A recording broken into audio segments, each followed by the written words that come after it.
Gente boa, bom dia, que Deus te abençoe. Hoje nós estaremos lendo Jó capítulo 4, que na minha humilde opinião o subtítulo que cairia assim perfeito seria Más Interpretações. Você já foi vítima de uma má interpretação ou já foi o protagonista de uma má interpretação? Eu e você facilmente caímos nessa armadilha, não é verdade? Vamos orar? Vamos pedir a Deus para que ministre ao nosso coração. Pai, muito obrigado por esse tempo. Peço que o Senhor ministre profundamente ao nosso coração e que nós possamos compreender as Escrituras à luz de Jó, capítulo 4, em nome de Jesus. Vamos lá, né? Versículo 1. Aqui começa com um amigo conversando com Jó, né? Que é Elifaz. Então Elifaz de Temã respondeu a Jó. No caso, no capítulo número 3, é uma conversa que Jó está tendo. Jó está falando que está no coração dele, está questionando a sua existência. E aí, então, o capítulo 4, então, Elifaz respondendo a essa lamentação de Jó. Você terá paciência e vai me permitir dizer algo a você? Afinal, poderia permanecer calado? Você já deu ânimo a muita gente e deu forças aos fracos, suas palavras sustentaram os que tropeçavam e você deu apoio aos vacilantes. Mas agora, quando vem a aflição, você desanima. Quando é atingido por ela, entra em pânico. Seu temor a Deus não lhe dá confiança? Sua vida íntegra não lhe traz esperança? Pense bem, acaso os inocentes morrem quando os justos foram destruídos? Pelo que tenho observado, os que cultivam a maldade semeiam a opressão. Isso também é o que colhem. Um sopro de Deus os destrói. Desaparecem como uma rajada de sua ira. O leão ruge e seu filhote rosna, mas os dentes dos leões jovens são quebrados. O leão feroz morre de fome porque não há presa, e os filhotes da leoa se dispersam. Esta verdade me foi revelada em segredo, como quem sussurra em seu ouvido. Ela veio à noite, numa visão perturbadora, quando todos estão em sono profundo. O medo e o terror se apoderam de mim e fizeram estremecer meus ossos. O espírito passou diante do meu rosto e os pelos de meu corpo se arrepiaram. O espírito parou, mas não pude ver sua forma. Um vulto estava diante dos meus olhos. No silêncio ouvi a voz dizer: Pode algum mortal ser inocente perante Deus? Pode o homem ser puro diante do Criador? Se Deus não confia nos próprios anjos e acusa seus mensageiros de insensatez, quanto menos confiará em pessoas feitas de barro. Vêm do pó e são facilmente destruídas como traças. Estão vivas pela manhã e mortas ao entardecer. Desaparecem para sempre, sem deixar vestígios. As cordas de sua tenda são arrancadas e a tenda desaba, e na ignorância morrem. Bom, aqui Elifaz começa a criar uma tese, né? E aí eu começo aqui a dar a ênfase principal deste texto. Eu e você sabemos aqui que Jó, vou falar um pouco mais para frente, as razões e os motivos pelo qual Jó passou por esse processo. Elifaz aqui, que é um dos amigos, começa a tentar criar uma tese, criar uma teoria, uma teologia falsa pelo que Jó estava enfrentando. Ele estava criando uma linha de raciocínio para tentar entender o que Jó realmente estava passando. E ele atribui isso, então, a nós, a eu e você, no caso, no Jó. Ou seja, não tem condição você estar passando por tudo isso sem ter culpa no cartório. A ênfase principal desse texto é más interpretações. Meu amigo, minha amiga, cuidado com más interpretações. Nós iremos ver um cenário, ler um contexto e daí nós somos seduzidos a dizer alguma coisa a respeito. Isso é um erro fatal e pode me conduzir e conduzir a você a ter um diagnóstico muito fora da realidade e totalmente distoante do que realmente é o propósito de Deus para aquela ocasião. Você já foi vítima de uma má interpretação? Eu acredito que sim.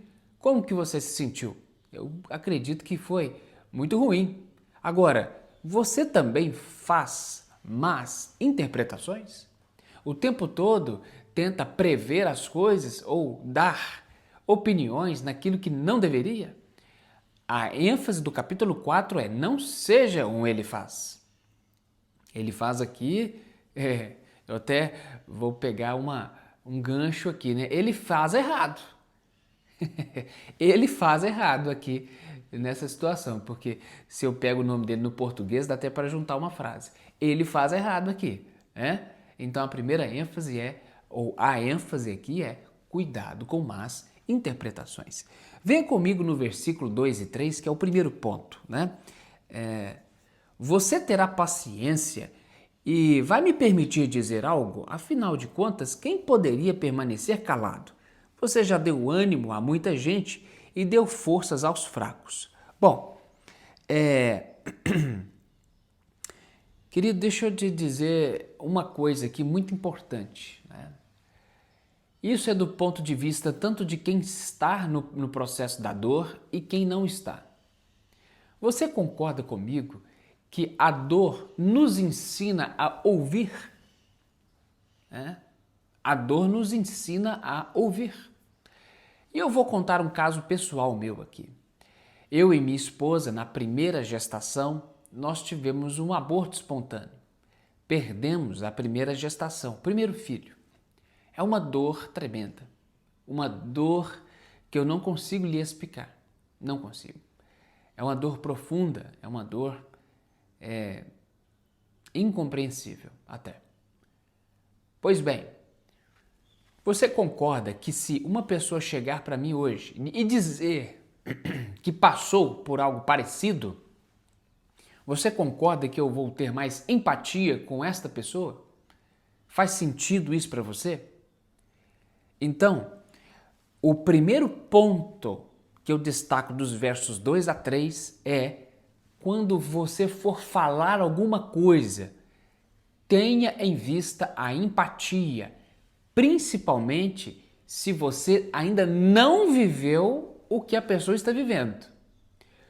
Porque é muito fácil você argumentar baseado em experiências que estão longe daquilo que você realmente deveria aconselhar. Você não tem empatia, logo a dor lhe causa poder de escuta e você pode se tornar uma pessoa medicinal através disso. Conseguiu pegar essa senha aqui? Venha comigo no ponto número 2 que eu destaco através do versículo número 7. Pense bem, acaso os inocentes morrem quando os justos foram destruídos? Está vendo a tese aqui? Aqui é a falsa tese.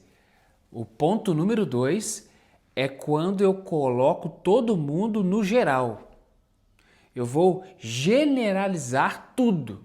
Ou seja, isso aqui é um problema padrão. Se aconteceu isso, é porque foi por causa disso. Tá vendo? Ele coloca Jó agora dentro de um contexto geral, né? Eu vou então pegando tudo e tudo que está acontecendo então é por causa dessa causa, né? Então eu não tenho o cuidado, o zelo de investigar, de perguntar, de ter mesa com essa pessoa. Ao contrário, eu já vou trazendo teorias, eu já vou trazendo já a questão pronta. E aí eu causo ofensas e feridas piores que a de Jó estava enfrentando. O Jó agora, ele não é ferido só por fora com as suas feridas purulentas. Agora ele é ferido internamente através das acusações de Elifaz. Puxa vida, né? Como que nós aprendemos aqui a não ser, não é verdade? Nos versos 12 a 16 é o meu terceiro e último ponto, né? Aqui é algo perigosíssimo, muito perigoso, e eu gostaria que você viesse comigo aqui. Versos 12 a 16, eu vou fazer questão de ler tudo. Esta verdade me foi revelada em segredo, como quem sussurra em meu ouvido. Ela veio à noite numa visão perturbadora, quando todos estavam em sono profundo. O medo e o terror se apoderaram de mim e fizeram estremecer meus ossos. Um espírito passou diante do meu rosto e os pelos do meu corpo arrepiaram. O espírito parou, mas não pude ver sua forma. Um vulto estava diante dos meus olhos. No silêncio, ouvi uma voz dizer. E aí ele começa a comentar. Bom, querido, deixa eu dizer a você uma coisa. Uma experiência pessoal sua, do passado, que você já teve com Deus, não quer dizer que o que está se passando agora é a mesma coisa e a mesma resposta, né? Vamos dizer que você participou de um episódio onde Deus revelou para você alguma coisa. Alguma coisa que o José aqui estava enfrentando. O José estava enfrentando um problema, vamos colocar que é idêntico ao problema de Jó. Idêntico, tá certo? E aí você teve a revelação de Deus. Deus te trouxe o que o José estava passando. Aí o Joãozinho aqui agora está passando por algo idêntico. O que eu faço? Eu prospecto para cá essa mesma experiência. E aí eu dou o meu veredito. É aquela mesma questão. Está agora na vida do Joãozinho. Meu Deus do céu. Isso é um erro fatal, né? É onde eu não abro espaço para que Deus possa falar e ministrar o meu coração novamente a respeito do que se passa na vida de uma pessoa. Bom, capítulo número 4 de Jó. Ele nos ensina em como não ser, né? Tenha empatia, tenha cuidado nos diagnósticos.